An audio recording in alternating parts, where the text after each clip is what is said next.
Salam kerajaan, kembali lagi kita di strategic hour kita 30 minute service dari Open Heaven Ministry yang pastinya akan memberkati kita semua dengan kebenaran demi kebenaran yang akan mengubah paradigma kita, bingkai berpikir kita sehingga kita memiliki frekuensi yang sama dengan hati dan pikiran Tuhan. Kita masuk dalam tema besar kita bulan ini di mana kita berbicara dengan peningkatan dalam hal keuangan atau increasing dalam hal finansial. Nah, untuk hari ini kita akan membahas tentang spirit of poverty atau roh kemiskinan yang bekerja di dalam kehidupan orang. Yang tentunya menjadi satu penghambat untuk orang mengalami kebaikan Tuhan dalam hal keuangan mereka. Saya rindu kita memahami bahwa kerajaan Allah sudah mengatur seluruh aspek kehidupan kita. Apakah saudara berpikir bahwa kerajaan Allah itu ada dalam semuanya kecuali dalam hal keuangan? Tidak. Kerajaan Allah mengatur semua aspek kehidupan kita. Mari kita baca Efesus 2 ayat 2-3. Kamu hidup di dalamnya karena kamu mengikuti jalan dunia. Karena kamu mentaati penguasa-penguasa kerajaan angkasa, itu roh yang sekarang bekerja di antara orang-orang durhaka. Sebenarnya dahulu kami semua terhitung di antara mereka ketika kami hidup di bawah hawa nafsu daging, menurut kehendak daging dalam pikiran kami yang jahat. Pada dasarnya kami adalah orang-orang yang harus dimurkai sama seperti mereka yang lain. Di kerajaan dunia dapat menguasai semua aspek kehidupan seseorang. Jikalau kerajaan dunia saja dapat menguasai semua aspek kehidupan seseorang, lebih lagi kerajaan Allah dapat menguasai semua aspek kehidupan seseorang dalam hal keluarga, keuangan, kesehatan. Semua aspek kehidupan kita bisa dikuasai kerajaan Allah. Pertanyaannya, bagaimana kita bisa mempercayakan seluruh aspek kehidupan kita ke dalam tangan Tuhan? Kita sering mendefinisikan hidup seperti apa kata dunia. Ini yang menjadi masalah. Ini waktunya untuk kita mendefinisikan hidup kita, terutama dalam hal ini kita membahas keuangan kita menurut definisi apa yang dikatakan oleh firman Tuhan. Jadi kita harus masuk dalam satu kehidupan berkerajaan yang hidup di bawah anugerah dan pemerintahan otoritas tatanan ilahi Tuhan dalam hal keuangan kita, ya. Jadi bagaimana roh kemiskinan ini bekerja dalam kehidupan orang yang percaya? Jadi kalau dalam pertemuan sebelumnya kita membahas bagaimana roh mamon, roh cinta akan uang bekerja di dalam kehidupan seseorang.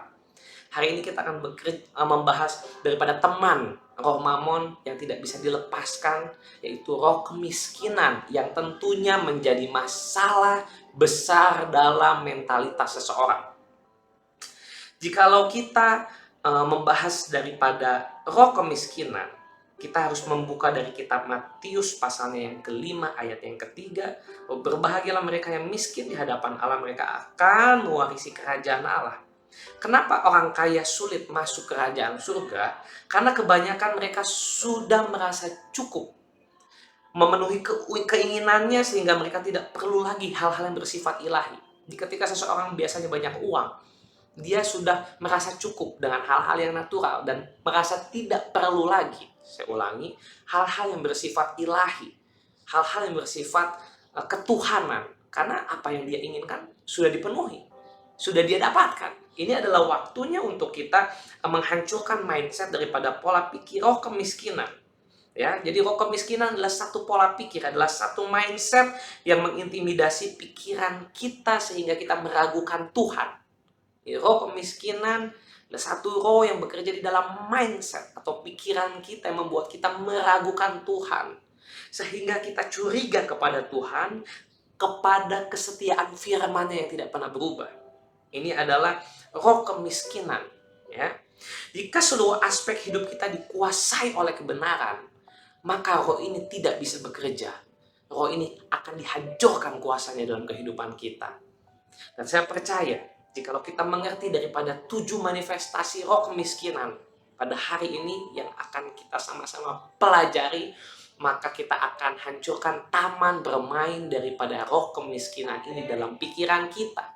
Karena tanpa kita sadari seringkali roh kemiskinan ini ternyata dia sudah membangun kerajaannya, taman bermainnya di dalam mindset kita.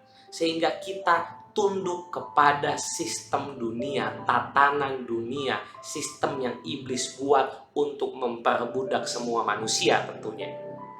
Ya, yang pertama daripada manifestasi roh kemiskinan adalah seseorang akan berhenti mengandalkan Tuhan. Sama-sama katakan berhenti mengandalkan Tuhan. Dalam Lukas 12 ayatnya yang ke-15, katanya lagi kepada mereka, berjaga-jagalah dan waspadalah terhadap segala ketamakan. Sebab walaupun seseorang berlimpah-limpah hartanya, hidupnya tidak tergantung daripada kekayaannya itu. Kita harus tahu bahwa roh kemiskinan membuat satu-satunya rasa aman kita yang kita andalkan bukan lagi Tuhan, melainkan apa yang ditawarkan dunia dalam bentuk materi, terutama bisa juga dalam bentuk jabatan, bisa juga dalam bentuk pelayanan, bergantung kepada teman, bergantung kepada koneksi atau relasi kita, bukan kepada Tuhan. Ini adalah manifestasi daripada roh kemiskinan yang pertama. Nah, harus kita waspadai. Saya rindu kita sadari ketika roh ini bekerja dalam diri kita, kita berhenti mengandalkan Tuhan. Kita menjadi pribadi yang mengandalkan materi, mengandalkan hal-hal natural yang kita miliki, berapa jumlah uang yang ada di rekening kita, yang ada di tabungan kita mengandalkan itu, bukan mengandalkan lagi penyertaan Tuhan. Apakah salah kalau rekening saudara banyak? Tidak salah. Tapi kalau saudara mengandalkan itu, bukan mengandalkan Tuhan lagi, inilah yang dimaksud roh ini sedang mulai bekerja dalam kehidupan kita. Membuat mata rohani kita menjadi buta terhadap realita Tuhan. Sehingga kita tidak bisa lagi merasakan realita hadiratnya. Sehingga kita tinggal terjebak di dalam apa? Di dalam dimensi yang natural, yang duniawi. Sehingga kita berhenti mengharapkan Tuhan sebagai satu-satunya sumber. Sekalipun kita sudah punya banyak uang, ingat tetap Tuhan adalah sumber. Tetap Tuhan adalah satu-satunya yang harus kita andalkan. Katakan amin. Saya rindu sebanyak apapun uang yang sudah kita miliki. Seperti Raja Daud, sekalipun dia sudah punya banyak uang, dia sudah menjadi raja, dia sudah sangat mapan, tapi dia tetap mengandalkan Tuhan setiap hari. Kita dapat membaca kisah-kisahnya daripada kisah Mazmur Daud, apa yang ditulis dalam kitab Mazmur. Di sana kita bisa melihat bagaimana Daud terus hidup di dalam mengandalkan Tuhan, mengandalkan Tuhan day by day, hari demi hari, setiap waktu membutuhkan Tuhan, setiap waktu mencari Tuhan, mencari Tuhan. Ini adalah tipu muslihat roh kemiskinan yang harus kita hancurkan. Ini tipu muslihat yang pertama, manifestasi yang pertama daripada roh kemiskinan. Saya rindu saudara menyadari hal ini dan segera menghancurkan ini dengan berkata, Tuhan, aku mau mengandalkan Engkau. Engkau satu-satunya yang harus aku andalkan, bukan apapun yang ada di dunia, termasuk keuangan yang saya miliki. Yang kedua, manifestasi daripada roh kemiskinan membuat orang hidup di dalam ketakutan. Saudara pikir yang mengalami ketakutan hanya orang miskin, orang kaya pun mengalami ketakutan. Bukan berarti kalau seseorang sudah punya banyak uang, dia tidak lagi mengalami yang disebut dengan ketakutan. Ya, takut masa depan, takut keadaan, takut jodoh, takut status, kehidupan, kekurangan, hari esok, supply, banyak jenis-jenis ketakutan yang tentunya bisa bermanifestasi dalam kehidupan seseorang yang dicengkram oleh roh kemiskinan. Ya, di roh kemiskinan ini sangat berbahaya, menimbulkan jenis-jenis ketakutan, level-level ketakutan. Setiap orang punya level ketakutan yang berbeda-beda di jenjang ekonomi yang berbeda-beda. Ketika mengalami satu krisis secara global, mungkin tidak terlalu masuk dampaknya ke orang kelas menengah ke bawah. Tapi orang-orang menengah ke atas biasanya ketakutan mereka lebih tinggi ketika terjadi suatu dampak ekonomi besar secara global. Ya, Ada begitu banyak uang, aset yang harus tetap dipertahankan, keuangan yang harus tetap dipertahankan untuk pada satu posisi kemapanan tertentu. Tapi untuk orang miskin, ketakutannya berbeda lagi. Takut nggak bisa makan, takut tidak bisa bayar kosan, tidak bisa bayar listrik, tidak bisa bayar air. Tingkat ketakutan yang berbeda. Tapi pada dasarnya, roh ketakutan ini lewat roh kemiskinan akan bekerja di dalam diri setiap orang yang dikuasai, yang dicengkram oleh roh ketakutan. Ya, kenapa roh ketakutan ini bisa masuk? Karena roh kemiskinan ada di sana. Pintunya adalah roh kemiskinan. Sehingga pintu yang terbuka dari roh kemiskinan akan mengundang roh lain masuk ke dalam hidup kita yang termanifestasi dalam bentuk ketakutan. Mari kita ingat-ingat hari-hari ini apa yang saya takuti. Hari-hari ini apa yang ada di pikiran saya, tipu muslihat iblis apa yang mencengkram pikiran saya. Sehingga ketika saya bangun tidur saya tidak fresh. Saya takut sesuatu, saya bahkan tidak bisa berdoa. Bahkan waktu mau tidur malam tidak tenang. Ada sesuatu yang aneh terjadi, ketakutan-ketakutan tiba-tiba berdatangan. Merasa tidak berdaya. Hati-hati, roh kemiskinan sedang menyerang kita dan membukakan pintu bagi si roh ketakutan untuk menjajah hidup saudara. Ini waktunya kita tutup pintu mereka. Dengan kita berdoa, kita singkirkan, patahkan oleh kuasa Tuhan Yesus setiap pemikiran dari roh kemiskinan yang sedang bermanifestasi. Jangan dibiarkan berlama-lama. Jangan dibiarkan berlama-lama.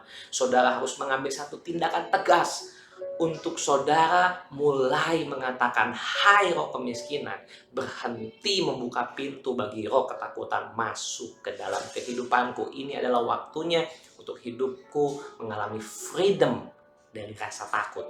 Ini adalah hal yang sangat mendasar dalam kehidupan manusia, ketakutan. Ya. Tapi ini adalah bentuk juga dari manifestasi roh kemiskinan dalam kehidupan seseorang. Yang ketiga, bahwa roh kemiskinan akan menghancurkan gambar diri Allah di dalam kehidupan kita. Jadi gambar diri Allah akan dihancurkan di dalam hidup kita. Definisi Tuhan akan dihancurkan dalam hidup kita. Ketika roh ketakutan ini bekerja dalam hidup kita, image of God akan berubah. Karena masalah yang mungkin tidak kunjung selesai. Masalah yang tidak kunjung selesai membuat kita mempertanyakan, apa Tuhan ini ada?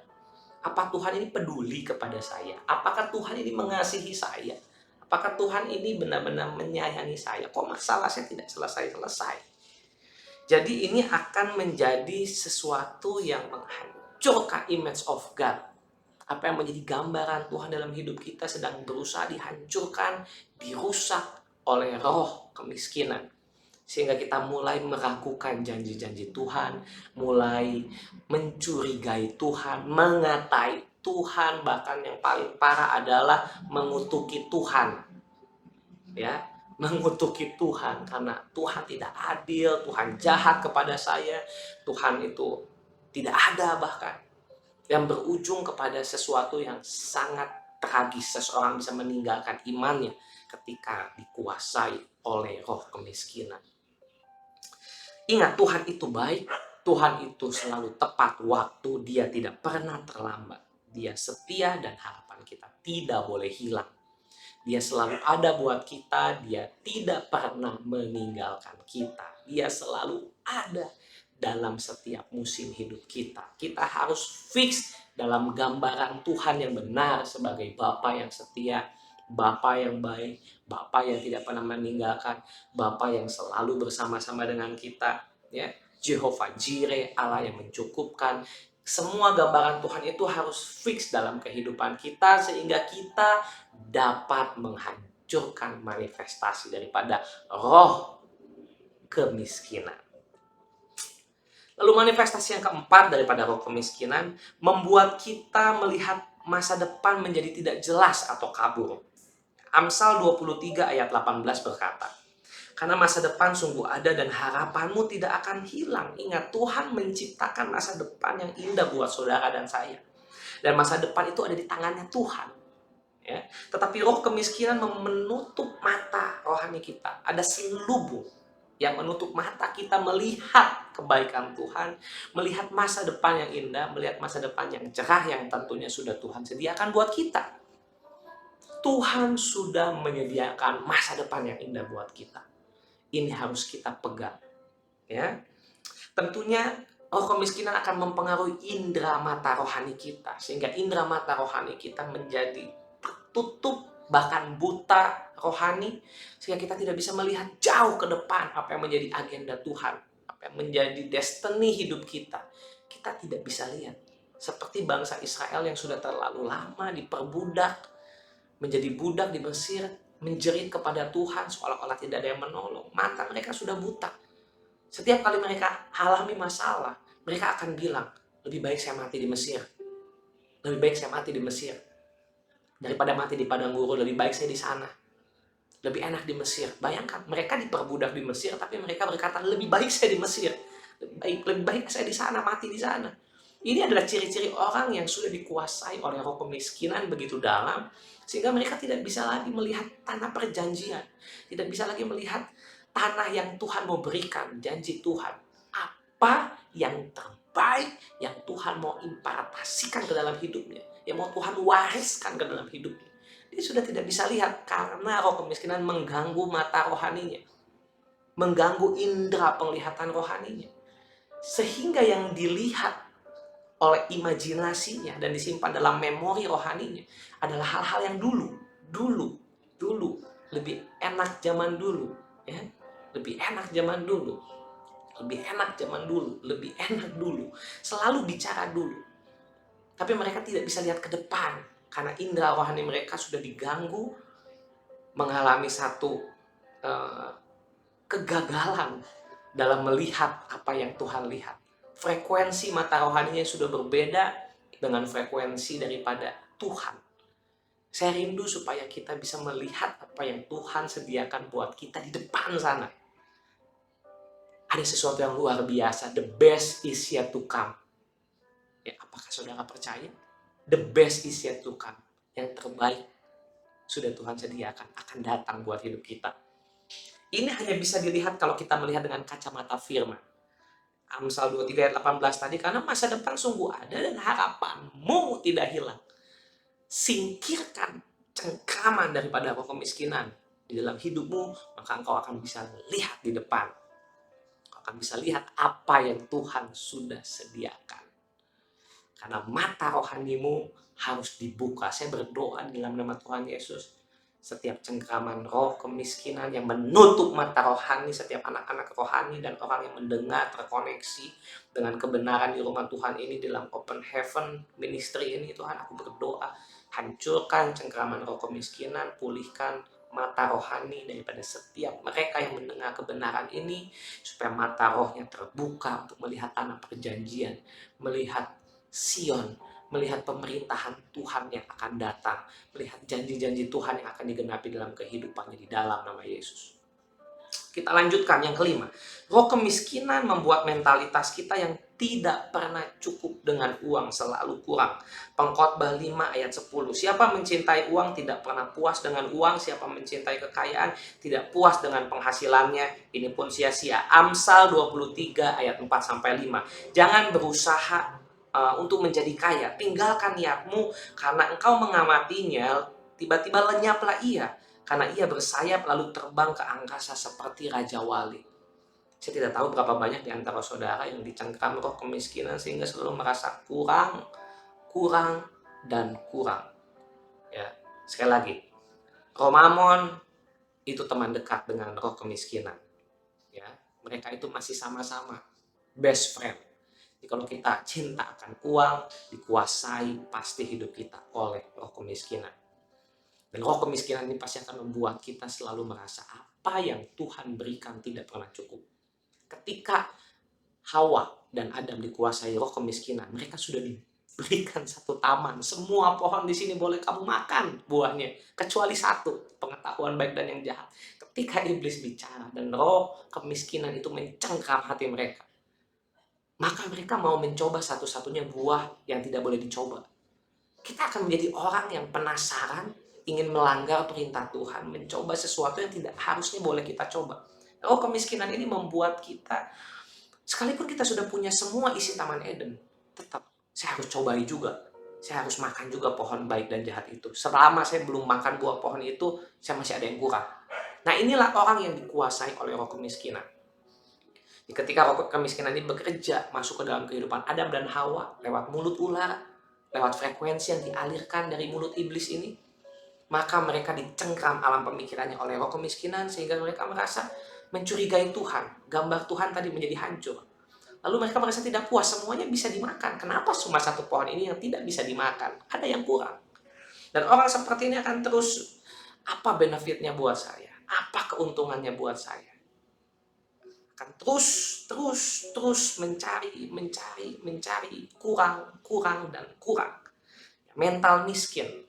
Dan ini dimiliki bukan hanya oleh orang yang tidak punya secara finansial, tetapi bahkan orang-orang yang juga punya berkelimpahan secara finansial. Mereka akan menjadi orang yang terus merasa kurang, semakin kaya semakin pelit. Kenapa? Karena semakin memegang uangnya. Oh kurang, saya harus lebih banyak lagi, saya harus kumpulkan lebih banyak lagi. Dan ini membuat orang tersebut menjadi orang-orang yang money oriented, ya, terfokus, sangat mengorientasikan Tuhan. Mengorientasikan uang, saudara. Manifestasi keenam daripada roh kemiskinan adalah roh kemiskinan akan membawa pencobaan supaya saudara ingin kaya tanpa proses. Jadi roh kemiskinan akan merangsang saudara supaya saudara ini ingin cepat kaya tapi tanpa proses yang Tuhan inginkan. Kaya tidak salah, tapi kalau Anda ingin cepat jadi kaya tanpa proses, ini yang banyak anak muda hari-hari ini alami.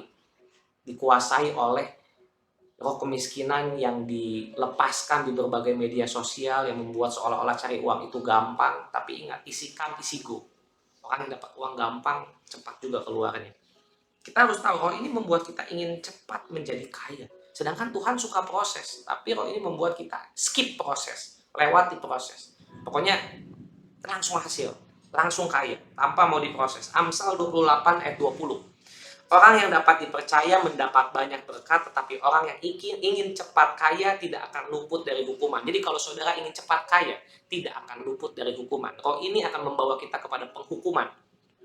Saudara lihat kasus-kasus scam di mana pemimpin-pemimpin perusahaannya masih muda-muda.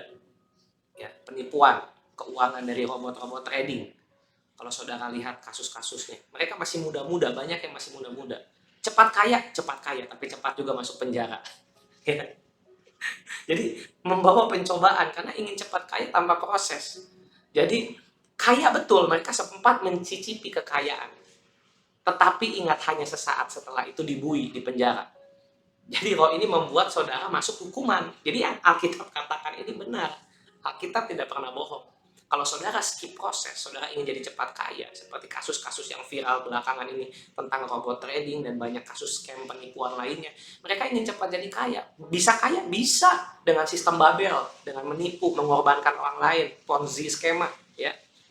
Tapi ingat, ada konsekuensi. Di sini dikatakan mereka tidak akan luput dari hukuman. So, firman Tuhan sudah menulis semuanya. Saudara ingin cepat kaya dengan berbagai macam cara, ingat, hukuman akan menanti engkau kalau engkau menghalalkan segala cara untuk cepat jadi kaya.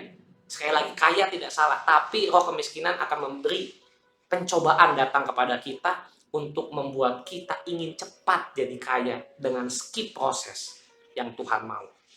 Karena iblis tahu kalau kita dikasih kekayaan dan kita belum siap mental kita pasti hancur. Sekali lagi, iblis tahu manusia itu tamak. Kalau kita diberi kekayaan lebih dari kemampuan kita menanggungnya, itu bukan menolong kita, tapi menghancurkan kita. Itu alasannya iblis juga bisa kasih berkat. Ya, bukan cuma Tuhan. Ingat, iblis bisa kasih berkat. Buktinya banyak kasus-kasus pesugihan. Ya, babi ngepet, tuyul, cari uang, dan lain sebagainya yang tidak perlu saya sebutkan di sini. Tapi semuanya itu bukti, ya, bahwa manusia ingin cepat jadi kaya, skip proses, dikuasai roh kemiskinan di mana? Mindset. Ya, ini akan membuat orang jatuh dalam hukuman. Contohnya apa? Ketika babi ngepet ketangkep. Jadi sepandai-pandainya babi mengepet, akhirnya bisa tertangkap juga. Jadi jangan saudara pikir, oh enak jadi babi ngepet. iblis akan buat akhirnya dia ketangkap. Udah ketangkap, diapain? Ya dibuat jadi babi panggang karo ya sama warga. Nah ini dihukum, mengalami konsekuensi daripada keputusan ingin cepat jadi kaya. Ini realitas saudara yang ada di sekitar saudara. Mungkin saudara pernah dengar cerita babi ngepet ketangkap, lalu dibunuh warga dan lain sebagainya. Ya, macam-macam. Ada yang pakai media monyet, ada yang pakai media lain-lain lah. Manusia ini unik-unik ya, ingin cepat jadi kaya. Jualan di pasar goib, jual sate di pasar gaib. Banyak sekali cerita-cerita yang mungkin lucu, yang unik, di mana orang ingin cepat jadi kaya dan akhirnya kena hukuman. Dan firman Tuhan tidak pernah bohong. Ini kejadian, ini realita. Bahwa orang-orang seperti itu akan mengalami sesuatu yang tidak baik. Ya. Lukas 18 ayat 23 sampai 24. Ketika orang itu mendengar perkataan itu, ia menjadi amat sedih sebab ia sangat kaya. Lalu Yesus memandang dia dan berkata, alangkah sukarnya orang yang beruang masuk ke dalam kerajaan Allah. Yang ketujuh, roh kemiskinan akan membuat hidup orang yang miskin ataupun kaya menjadi tertekan. Mereka akan menekan. Ingat, laki-laki ini adalah yang mau mengikuti Yesus. Anak muda ini tahu bahwa mengikut Yesus itu harus melepas semuanya. Ketika dia tahu syaratnya harus melepas uangnya, maka dia menjadi sangat sedih. Roh kemiskinan akan membuat kita sedih ketika kita mengikut Tuhan. Kok nggak bisa jualan hari Minggu ya? Harusnya hari Minggu untung, cuan, dapat uang, tapi gak ikut Tuhan, sedih. Nggak bisa jualan hari Minggu, harusnya dapat uang, nggak jadi dapat penghasilan, nggak jadi dapat uang. Ini akan menekan hidup orang-orang yang dikuasai dan dicengkram oleh roh kemiskinan ini. Saya rindu roh kemiskinan berhenti bekerja dalam kehidupan kita sehingga tidak menekan lagi kehidupan kita. Ya, di dalam nama Yesus kita diberi kemenangan, diberi kekuatan dan otoritas untuk menghancurkan setiap pergerakan roh kemiskinan. Jadi kalau ada di antara saudara yang rindu dimuridkan, saudara bisa kontak kami di Open Heaven Ministry supaya saudara bisa dilayani dalam pemuridan sehingga saudara bisa bertumbuh lebih lagi. Saudara ini terkoneksi dengan kami sehingga saudara bisa mengalami realita firman Tuhan yang lebih lagi. Saudara bisa ikut kelas apostolik dan break to worship. Ya, salam kerajaan semuanya. Tuhan Yesus memberkati kita semua. Shalom everyone. Welcome to Open Heaven Ministry. Let's pray together at Breakthrough Worship every Wednesday at 6 p.m. Jakarta. Mari berdoa bersama dalam Breakthrough Worship yang diadakan setiap hari Rabu pukul 18.00 Jakarta. Let's join the apostolic class to learn more deeply about God's Word every Thursday at 6 p.m. Jakarta. Mari ikutilah kelas apostolik untuk memperdalam pemahaman Anda mengenai firman Tuhan yang diadakan setiap hari Kamis pukul 18.00 Jakarta. Join us at 30 Minutes Open Heaven Sunday Service. Experience the reality of God's Word that overflows from the house of God. Bergabunglah dalam 30 menit ibadah raya Open Heaven Ministry. Dengarkan impartasi firman dari rumah Allah agar saudara mengalami realita firman secara limpah. We also invite you to join the Apostolic Academy 2023. 3-day conference at Bali. Kami juga mengundang saudara untuk mengikuti Apostolic Academy 2023, conference yang diadakan selama 3 hari di Bali. For those who want to sow in the form of offerings, tithes, funds from the foundation that we will manage for operation, development, and missions, you can contact Kevin at the contact number listed. Bagi saudara yang rindu menabur dalam bentuk persembahan, perpuluhan, dana bagi yayasan yang akan kami kelola untuk operasional, pembangunan, dan misi, dapat hubungi Kevin di nomor kontak yang tertera. We open for a prayer service for those who want to be prayed for. You can contact Kevin with the contact listed on the screen. Kami membuka pelayanan doa bagi saudara yang rindu didoakan. Saudara bisa menghubungi Kevin dengan kontak yang tertera pada layar. You can follow the Foundation social media and also visit the Foundation website to obtain information about the Foundation event. Saudara bisa mengikuti sosial media yayasan dan juga mengunjungi website yayasan untuk memperoleh informasi seputar kegiatan yayasan. See you again at the next event. God bless. Sampai berjumpa di acara berikutnya. Tuhan memberkati.